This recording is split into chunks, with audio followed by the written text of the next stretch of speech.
Hello everyone, मैं हूं आपकी एजुकेटर ज्योति। इस वीडियो में हम बात करने वाले हैं उन प्रीवियस ईयर क्वेश्चन के जो क्वेश्चन मैंने आपको होमवर्क में दिए थे, जिसमें कि मेटिंग सिस्टम के क्वेश्चंस आपने अगर अभी तक आंसर निकाल लिए होंगे तब आप क्वेश्चन से अपने आंसर को मैच कर सकते हैं कि क्या मेरा एक्सप्लेनेशन है और आपका क्या आंसर निकला है। और आगे अभी तक इन केस आपने आंसर नहीं निकाले हैं तो आई विल सजेस्ट कि आप वीडियो को पॉज करते करते आप क्वेश्चन को पढ़ के आंसर निकालिए, उसके बाद मेरे आंसर के साथ आप मैच कीजिएगा। So let's proceed. तो पहला क्वेश्चन है हमारे सामने 2019 दिसंबर का, जिसमें बोला गया है the ratio of variance in a male mating system is VM to the variance in the female mating system is VF is strongly male biased. यानी किस में बोला गया है? स्पीसीज पी में बोला गया है। तो पी स्पीसीज में बोला गया है कि वेरिएंट जो है वो मेल बायस्ड है, यानी ये कुछ इस तरीके से है। ठीक है। उसके बाद स्ट्रांगली फीमेल बायस्ड इन स्पीसीज क्यू, क्यू में जो है ये फीमेल बायस्ड है, VF is greater than VM है। और सिमिलर है स्पीसीज आर में, आर में जो है बायसनेस नहीं है, ये सिमिलर है। तो अगर देखा जाए तो हमको पता है मेल बायसनेस किस में देखी जाती है? जहां पे मेल हीरो होता है, यानी कि पॉलीगाइनी में देखा जाएगा ये। जहां पे फीमेल बायसनेस है मतलब फीमेल वहां की हीरो है, दैट मीन्स ये हो गया पॉलीएंड्री। एंड जहां पे इक्वल होता है वो हो गया क्या? That is monogamy. अब इस बेसिस पे चलते हैं तो पी हमारा पॉलीगाइनी आया है, क्यू हमारा पॉलीएंड्री और or monogamy, that is third option. अगला सवाल है the top panel graph A to C, यानी ये तीनों graph represent a trend of number of sperm produced पर mating season with respect to the number of mate, while the bottom panel represent the trend of time invested in parental care with respect to the number of mate in the birds. तो bird के जो है, bird में जो mating system है उससे related यहाँ पे टॉप पैनल पे बताया गया है कि कितने नंबर ऑफ स्पर्म प्रोड्यूस किए गए हैं पर मेटिंग सीजन में, और बॉटम पैनल में बताया गया है कितना टाइम इन्वेस्ट किया गया है पेरेंटल केयर में।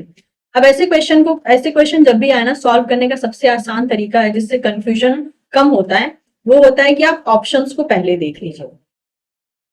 क्योंकि आप क्या करोगे, अगर आप बिना ऑप्शन को देखे क्वेश्चन को सॉल्व करोगे ना, तो आप फिर ए को एक बार मैच करोगे 1 के साथ, फिर 2 के साथ, देन 3, देन 4, फिर बी को सिमिलर बेसिस पे 1 2 3 4 सबके साथ मैच करोगे।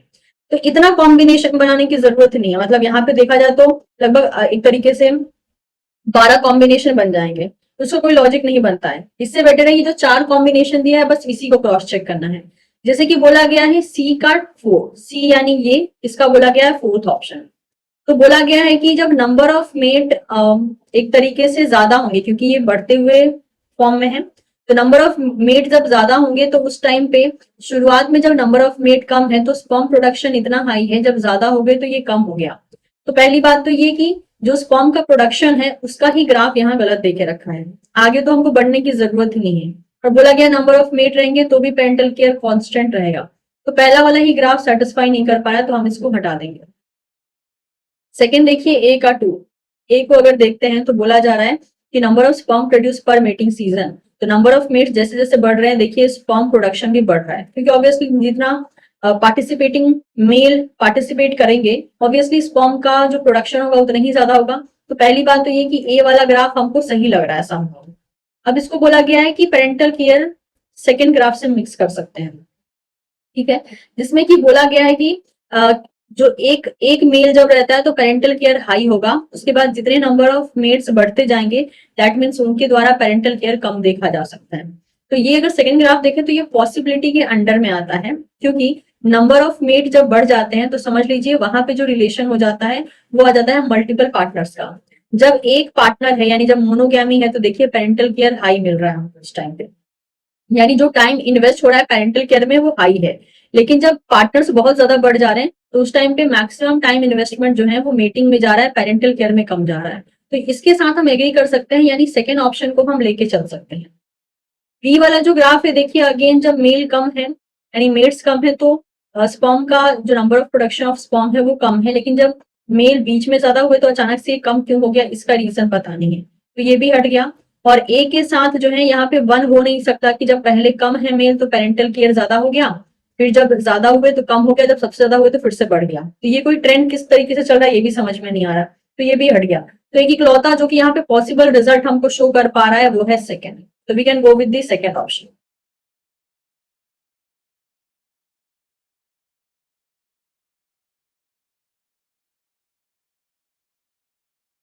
अगला सवाल है reproductive success of individual in a population is likely to be skewed under all the following condition except, यानी कि जो रिप्रोडक्टिव सक्सेस होता है इंडिविजुअल का वो सारे ही कंडीशन में स्क्यूड हो सकता है यानी वैरी कर सकता है एक्सेप्ट वन। जब फीमेल चूजी होती है तब ये स्क्यूनेस देखने को मिलती है, बिल्कुल मिलती है। मेल मेल कॉम्पिटिशन जब इंटेंस होता है तब भी देखने को मिलती है। पेयर बॉन्डिंग जब होती है तब ये देखने को नहीं मिलती है, क्योंकि वहां पे 1 by 1 का रिलेशन भी देखा जा सकता है, स्ट्रांगली इमोशनल बॉन्डिंग देखी जाती है, तो उस केस में नहीं देखी जाती है।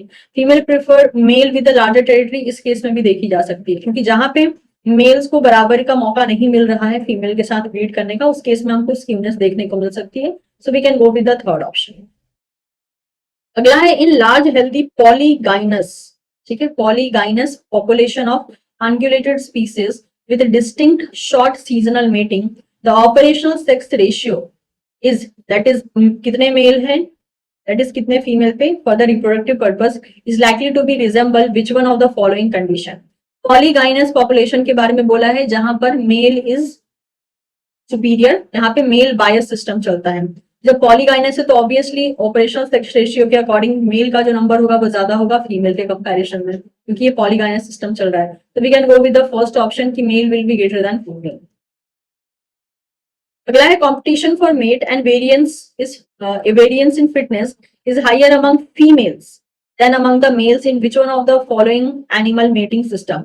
मैंने आपको पढ़ाया था, आई थिंक लास्ट क्लास में ही पढ़ाया था, कि ये जो वेरिएंस है इन जनरल मेल्स में ज्यादा होती है, लेकिन ये वेरिएंस फीमेल में कब होती है, जब ये हमने एक एक्सेप्शन केस पढ़ा था जिस टाइम पे फीमेल ज्यादा कलरफुल होती है, उसका बॉडी साइज बड़ा होता है और फीमेल जो कलर होता है बॉडी पे वो भी अच्छा खासा होता है, वो ज्यादा अट्रैक्टिव होती है देखने में। अब ये सारे फीचर्स अगर मैं बोलती हूँ तो ये फीचर्स किस सिस्टम के हैं, ये फीचर्स हैं दैट इज पॉलीएंड्री सिस्टम के, राइट, जहां पे एक फीमेल मल्टीपल मेल को अट्रैक्ट करने का काम करती है, उस केस में होता है। तो उस केस में ये जो वेरिएंस है ये वैरी कर सकता है। तो यहाँ पे बोला है कि फीमेल का वेरिएंस ज्यादा है, जो कि बैट्समैन प्रिंसिपल का जस्ट अपोजिट बोल दिया गया है। तो ये केस हमको पॉलीएंड्री में देखने को मिल सकता है। अगला सवाल है in which of the following mating system there is likely to be no conflict of interest over reproductive success between the sexes, यानी कौन सा ऐसा मेटिंग सिस्टम है जिसमें कि इंटरेस्ट को लेके कोई कॉन्फ्लिक्ट यानी कोई भी एक तरीके से आप बोल सकते हैं स्ट्रगल नहीं होता है फॉर रिप्रोडक्टिव सक्सेस। तो कॉन्फ्लिक्ट अगर ना देखा जाए तो पॉलीएंड्री में भी देखा जा सकता है, प्रोमिस्क्यूटी में भी देखा जाएगा, पॉलीगैमी में भी देखा जाएगा। मोनोगैमी एक ऐसा रिलेशन है जिसमें कि कोई कॉन्फ्लिक्ट ऑफ इंटरेस्ट नहीं होता है फॉर द रिप्रोडक्टिव सक्सेस, क्योंकि वहां पे 1 by 1 का रिलेशन होता है, कोई ऑप्शंस होते नहीं। Which one of the following condition is not likely to favor male monogamy? कौन से कंडीशन में मेल मोनोगैमी प्रमोट नहीं की जाएगी? When male has to guard his mate against mating by the another male, ये तो मोनोगैमी में देखने को मिलता है और ये मोनोगैमी प्रमोट करता है। Next, when the male want to spend more time for foraging, अगर मेल ने ज्यादातर टाइम फूड खोजने में निकाला तो क्या होगा, उसकी फीमेल के साथ कोई और मेल जो है सेक्सुअल प्रैक्टिसेस में चला आएगा, तो मेल मोनोगैमी जो है एक तरीके से ब्रेक हो जाएगी, तो ये फेवर नहीं कर रहा है। Next, when the male has to assist the mate in brood and nesting care, yes, यानी पेरेंटल केयर से रिलेटेड बोला है, तो बिल्कुल मोनोगैमी में जो है मेल पेरेंटल केयर देते हैं। When the female guard her mate against the seeking other female to mate, yes, जिसमें कि हमने देखा था कि एक फीमेल अपने ही मेल पार्टनर को प्रोटेक्ट करती है दूसरी फीमेल से ताकि वो उसकी तरफ अट्रैक्ट ना हो जाए। तो हमारा आंसर हो जाएगा यहाँ पे कि कौन सा नहीं प्रमोट करेगा, दैट इज ये जो सेकंड ऑप्शन है हमारा, ये प्रमोट नहीं करेगा मेल मोनोगैमी को। अगला है which following situation might lead to the evolution of monogyny in bird, यानी मोनोगाइनी मतलब क्या हो गया, वन गर्ल यानी कि वन फीमेल, तो मोनोगैमी को कभी कभी मोनोगाइनी भी कहा जाता है। तो मोनोगाइनी का मतलब हो गया एक फीमेल के साथ रिलेशन रखना। तो बोला है कि इनमें से कौन सा सिचुएशन जो है वो मोनोगाइनी को प्रमोट करेगा। When male has to assist the female in rearing the offspring, जब मेल को फीमेल की मदद करनी पड़ती है पेरेंटल केयर में, आंसर इज यस, तब मोनोगामी देखने को मिल सकती है। When male guard the female against the male trying to mate her, बिल्कुल जिसे हम बोलते हैं मेट गार्डिंग, इन दोनों ही केसेस में हमको मोनोगामी देखने को मिलती है। थर्ड है one male may not produce enough sperm required to fertilize all egg produce by the female, नहीं, ऐसा केस मोनोगैमी में नहीं होता है। तो हम कह सकते हैं ए और बी जो है, this two statement will promote the monogamy, that is third option. अगला है which of the following is not a benefit for a female adopting polyandry. इनमें से कौन सा बेनिफिट एक फीमेल को नहीं मिलता है जब वो पॉलीएंड्री अडॉप्ट करती है, यानी एक फीमेल मल्टीपल मेल के साथ रिलेशन रखती है। पहला है greater probability of getting all her egg fertilized, ये तो पॉसिबिलिटी में होता है, ये बेनिफिट होता है। Ability to receive more resources from the male, yes, क्योंकि मल्टीपल मेल के साथ रिलेशन होता है तो मल्टीपल मेल की टेरिटरी में उसका एक्सेस होता है। Ability to produce more offspring than normal, नहीं, नॉर्मली जितनी कैपेसिटी है उसकी, यानी जितना वो एग प्रोड्यूस कर सकती है उतना ही तो एग प्रोड्यूस करेगी, उससे ज्यादा ऑल ऑफ सडन तो प्रोड्यूस नहीं करने लगेगी। जितनी उसकी कैपेबिलिटी है कि हाँ एक ब्रीडिंग सीजन में कितने एग प्रोड्यूस करने हैं वो उतना ही कर सकती है, नॉर्मल की बियॉन्ड में वो क्रॉस नहीं कर सकती है, राइट। ऐसा कोई सुपर पावर उसके पास आता नहीं, तो ये हो गया गलत। नेक्स्ट है improve chances of genetic compatibility with her own DNA, बिल्कुल जेनेटिक कंपैटिबिलिटी इंक्रीज हो सकती है, तो वी कैन से कि थर्ड ऑप्शन जो है वो बेनिफिट में काउंट नहीं होता। नेक्स्ट है greater male investment in care of offspring is most likely to lead to, greater male investment जो है ऑस्प्रिंग को केयर करने में किसमें देखा जाता है, हमको देखने को मिलता है ये मोनोगैमी में, राइट। मोनोगैमी में हमने ग्रेटर पेरेंटल इन्वेस्टमेंट देखा था। तो ये लीक मेटिंग सिस्टम का पार्ट है, नहीं। स्ट्रॉन्गर फीमेल चॉइस भी नहीं काम करती है मोनोगैमी में, ना लीक मेटिंग सिस्टम काम करता है ना स्ट्रॉन्गर फीमेल चॉइस काम करती है। रिवर्स सेक्सुअल डाइमॉर्फिज्म, बिल्कुल। रिवर्स सेक्सुअल डाइमॉर्फिज्म का मतलब क्या हो गया, जहां पे देखिए अब ये जो मेल मोनोगैमी की हमने बात की है, तो मेल जो होते हैं मोनोगैमी में वो एक तरीके से ऑस्प्रिंग की केयर करते हैं। दूसरा अगर आप ध्यान दें तो जो पॉली एंड्री होती है, पॉली एंड्री के केस में भी क्या होते हैं, मेल्स एंड वर्कर्स, ये दोनों परफॉर्म कर सकते हैं। तो हमारे पास ये दो ऑप्शन था, अब ये दोनों ऑप्शन में से जो ऑप्शन हमारे पास मैच हो जाए। रिवर्स सेक्सुअल डायमॉर्फिज्म का मतलब क्या होता है कि फीमेल की जो है, फीमेल का बॉडी साइज बड़ा होता है, जबकि इन जनरल मेल का बॉडी साइज बड़ा होता है। तो रिवर्स सेक्सुअल डायमॉर्फिज्म में फीमेल का बॉडी साइज बड़ा होता है, फीमेल का बॉडी साइज कब बड़ा होता है, जब पॉलीएंड्री केस होता है, यानी बॉडी साइज उसका लार्ज होता है, वो ज्यादा ऑर्नामेंटेशन शो करती है। तो वी कैन से कि थर्ड ऑप्शन ही हमारा यहाँ पे सुटेबल ऑप्शन लग रहा है, रन अवे सिलेक्शन का कोई यहाँ पे ऑप्शन नहीं है, तो we can go with third option. Next is sexual selection result in variation in the reproductive success of male, often due to the female choice with a particular phenotype. This type of sexual selection is because, आपको वजह बतानी है sexual selection क्यों operate हो रहा है, because male cannot compete with other male, गलत है, बिल्कुल compete करते हैं। Cost of breeding is higher for female as compared to the male, exactly। Breeding करने का जो कॉस्ट होता है एक फीमेल के लिए बहुत हाई होता है कंपेयर टू द मेल, क्योंकि उसके एग्स कॉस्टली हैं, नंबर ऑफ एग्स लिमिटेड हैं, इसके अलावा जो है मतलब कि जो इमोशनल डैमेज होता है फीमेल का वो अलग है, फिजिकल डैमेज जो होता है वो सब अलग है। तो उन सभी चीजों को कंसिडर किया जाए तो ब्रीडिंग कॉस्ट जो है एक फीमेल के लिए हाई होता है मेल के कंपेरिजन में। Inappropriate mating result in a similar reduction in the fitness of female and male, no. Male are limiting resource for the female, no. Female are limiting resource for the male. अगला है the bird species where both parent contribute equally to the parental care generally, इसे हम क्या कहते हैं, जहां पे दोनों पेरेंट का इक्वली कंट्रीब्यूशन होता है पेरेंटल केयर में, दैट इज मोनोगैमी कहते हैं। तो बोला है male larger than female, male larger than female कब होता है, that is in case of the polygyny के केस में होता है ये, तो ये नहीं होगा। Female are more colourful than male, ये होता है पॉली एंड्री के केस में, तो ये भी नहीं होगा। Female are larger than male, ये भी इसी केस में होता है। Both sex are morphological similar, ये होता है मोनोगैमी के केस में। देखिए यहाँ पे वर्ड मोनोगैमी डायरेक्टली नहीं लिखा है, इन्होंने इनडायरेक्टली ऑप्शन में दे दिया है, ठीक है, तो आपको पिक करना होगा फिर इसी तरीके से। अगला है the relation between the life time reproductive success and the body size for male and female of species are shown in the figure. Species is most likely to evolve, आपको बताना है बॉडी साइज यहाँ पे देके रखा है x axis पे, reproductive success Y axis पे देके रखा है, तो आपको बताना है ये है क्या। देखिए मेल का बॉडी साइज जो है अगर देखा जाए तो मेल का बॉडी साइज जब बहुत ज्यादा लार्ज हो जा रहा है तब उसका रिप्रोडक्टिव सक्सेस लार्ज हो रहा है, ठीक है। अब ये जो केस है यानी इसमें मेल बायसनेस चल रही है, मेल बायसनेस चल रही है, तो इन दैट केस हम कह सकते हैं कि इसको जो है पॉलीगाइनी होना चाहिए। पॉलीगाइनी का ऑप्शन देखिए यहाँ पे नहीं है, तो एक एक्सप्लेनेशन पॉलीगाइनी का था। दूसरा देखिए क्या है कि मेल का रिप्रोडक्टिव सक्सेस ज्यादा है जब उसकी बॉडी साइज ज्यादा है, और फीमेल का जब बॉडी मतलब फीमेल का जब बॉडी साइज बड़ा हो रहा है तब उसका रिप्रोडक्टिव सक्सेस जो है थोड़ा सा बढ़ रहा है। अब अगर ये सारे कंडीशन देखा जाए तो हम यहाँ पे कौन सा ऑप्शन पिक कर सकते हैं, बॉडी साइज छोटा बड़ा है तो ऑब्लिगेट मोनोगैमी तो होगी नहीं, पॉलीएंड्री होने से फीमेल का बॉडी साइज बड़ा होता तो नहीं होगा, ए सेक्सुअल रिप्रोडक्शन बोल नहीं सकते क्योंकि मेल फीमेल दोनों यहाँ इन्वॉल्व है। अब बच गया सेक्सुअल डाइमॉर्फिज्म, जिसमें कि हमें पता है कि सेक्स के बेसिस पे दो मॉर्फोलॉजी देखने को मिलती है, जो कि बॉडी साइज एंड कलर वगैरह में एंड बॉडी के सेक्सुअल जो सेकेंडरी सेक्सुअल कैरेक्टर है उसमें देखने को मिल सकती है। अब इस ग्राफ को देखते हैं तो इसमें भी हमको ऑब्वियसली मेल में अलग कैरेक्टर मिल रहा है, फीमेल में अलग मिल रहा है in terms of a body size. यानी एक पॉसिबल ऑप्शन हमारे पास एक ही बचता है, दैट इज सेक्सुअल डायमॉर्फिज्म। अगला क्वेश्चन है, monogamy in sexually reproducing animal is seemingly paradoxical given that the male must maximize the number of mating for the higher fitness, yet many birds are known to be monogamous. Which on the following statement represent a scenario where monogamy in bird is least likely to evolve? यानी आपको चार condition दिए गए हैं, आपको बताना है कौन से कंडीशन में मोनोगैमी कभी इवॉल्व हो ही नहीं सकती है, यानी मोनोगैमी कभी देखने को नहीं मिल सकती। पहला है poor quality of habitat where resources are hard to find, ऐसे केस में मोनोगैमी देखने को मिल सकती है ताकि ये जो यहाँ पे कमी हो रही है उस कमी को दूर किया जा सके।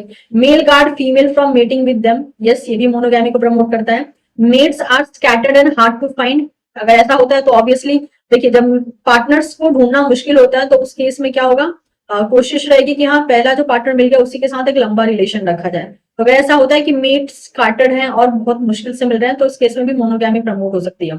Offspring do not require elaborated parental care, अगर ऑस्प्रिंग को पेरेंटल केयर की जरूरत ही नहीं है और पेरेंटल केयर हमको हाई देखने को मिलती है मोनोगैमी में, तो इन दैट केस इस केस में तो कभी भी मोनोगैमी प्रमोट नहीं होगी, इस केस में कभी भी मोनोगैमी इवॉल्व नहीं होगी, क्योंकि मोनोगैमी में पेरेंटल केयर भी अच्छी खासी दी जाती है। और यहाँ पे फोर्थ ऑप्शन में ऑस्प्रिंग्स को जो पेरेंटल केयर है उसकी लंबे टाइम के लिए जरूरत नहीं है, तो हम कह सकते हैं फोर्थ केस में कभी भी मोनोगैमी जो है वो एक तरीके से इवॉल्व नहीं होगी। अगला क्वेश्चन है बैट्समैन प्रिंसिपल से, which one of the following statement best describe the Bateman's principle? पहला है female gamete are costlier than the male gamete, fact तो सही है बट ये बैट्समैन प्रिंसिपल का हिस्सा नहीं है। Next, reproductive variance is greater in male than in female, exactly ये है बैट्समैन प्रिंसिपल। आपको याद होगा मैंने वेरिएंस और बैट्समैन प्रिंसिपल की एक पूरी कंबाइंड स्लाइड्स भी पढ़ाई थी, ठीक है। नेक्स्ट है female are more likely to provide parental care than the males, ये चीज भी बैट्समैन प्रिंसिपल का पार्ट नहीं है। Male use costlier display to advertise their genetic quality, ये भी बैट्समैन प्रिंसिपल का पार्ट नहीं है, तो वी कैन से कि सेकंड ऑप्शन हमारा सही हो जाता है। ओके, अगला ये जो क्वेश्चन है ये क्वेश्चन आपसे पूछा गया है इन फेब 2022, ठीक है।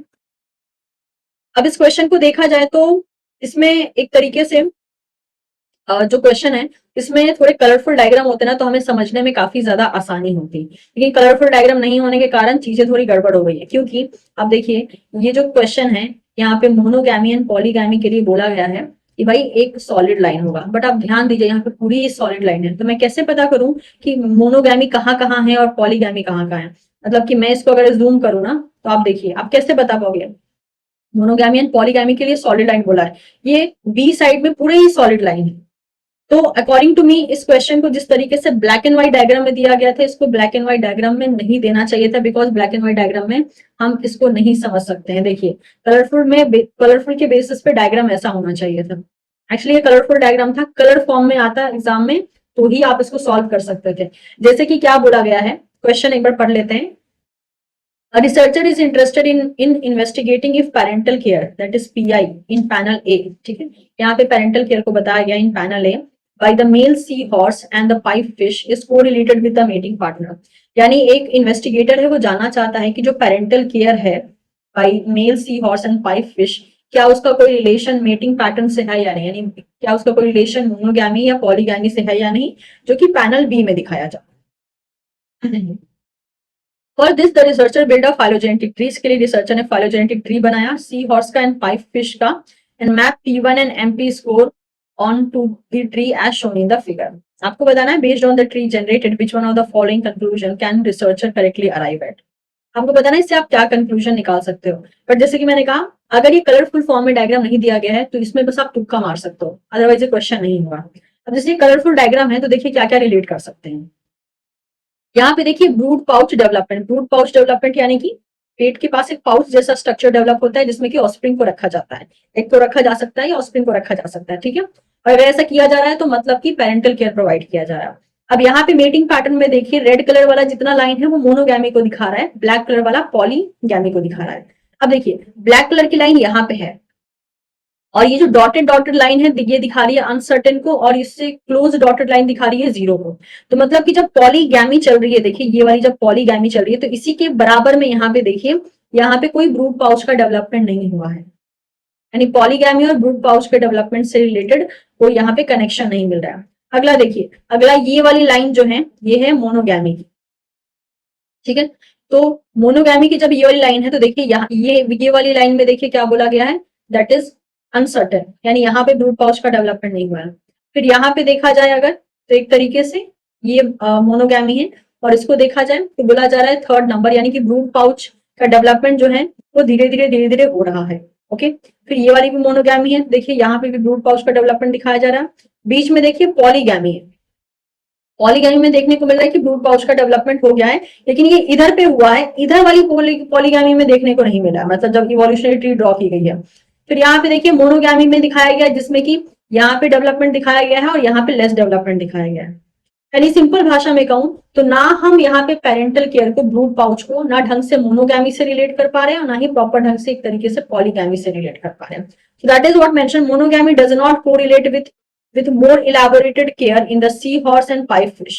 Brood pouch development score, that is in A, and mating pattern, monogamy or polygamy B, mapped onto the phylogeny of the family pipefish and the seahorse.